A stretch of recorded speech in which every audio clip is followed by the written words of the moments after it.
Dungeons & Dreamers, a story of how computer games created a global community by Brad King and John Borland, ETC Press, 2nd edition, 2014. In this 2nd edition, King and Borland have crafted an even more tightly woven narrative worth reading. In addition to being a helpful guide for those interested in game studies, the 2nd edition of Dungeons & Dreamers updates King and Borland's narrative from the 2003 edition, further exploring how modern digital games and gaming culture emerged, remixed from pen and paper and tabletop roots. After early efforts at computer games such as Space War, the cultural bridge between pen and paper games led other developers to create text-based adventure and exploration games, such as Colossal Caves, later reworked as Adventure, that focused on creating immersion in digital game environments. This history also includes the creation of the text adventure Zork, as well as Mud, multi-user dungeon games, on computer networks in newly mapped digital spaces. And thinking back to my early experiences living in South Central Kentucky, King and Borland remind me that this digital history is ultimately local. Colossal Caves was developed using descriptive accounts of the twists and turns of Mammoth Cave. From the beginning of King and Borland's text, gaming is shown to be a social activity, which establishes and reinforces popular culture practices among local communities of play. Richard Garriott, a future video game designer, developed an interest in games by playing Gary Gygax and David Arneson's Dungeons & Dragons role-playing game in summer camp.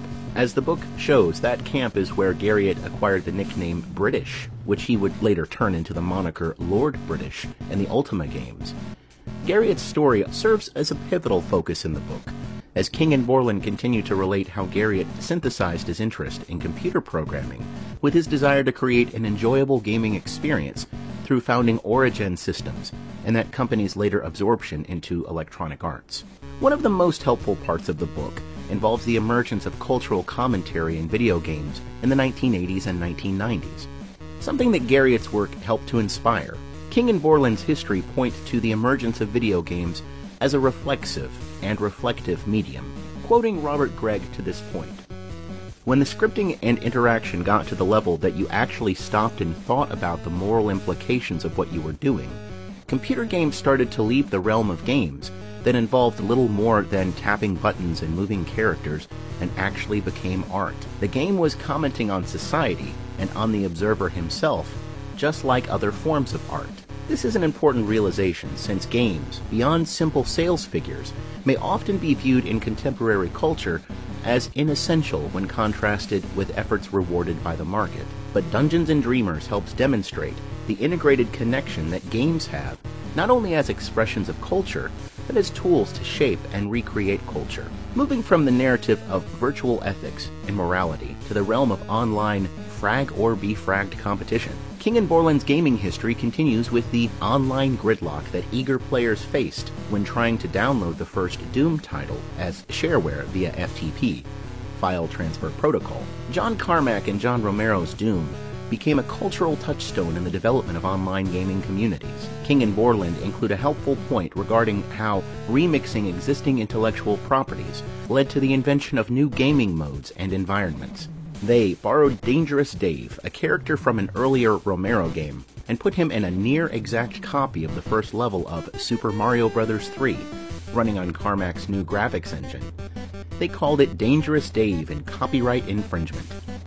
Reworking this project into an original title saw the creation of Commander Keen, the game that may have started the momentum, leading to the creation of id Software and the later development of Wolfenstein 3D, Doom, and Quake. The authors carefully reveal the continuity of gaming culture, noting how popular, as well as lesser-known titles, each helped to shape and influence the games and game communities of today. Where the 2003 edition of Dungeons & Dreamers ended with the rise of online games, including EverQuest, the 2nd edition continues the story with the development of World of Warcraft and other massively multiplayer online games. Additionally, King and Borland's narrative includes an updated discussion of the controversies and hearings on Capitol Hill regarding video game violence, centering on Doom, Night Trap, and Mortal Kombat, specifically following the history of media scholars Henry Jenkins and David Walsh. While there are other books available that attempt to tread the same path as this book,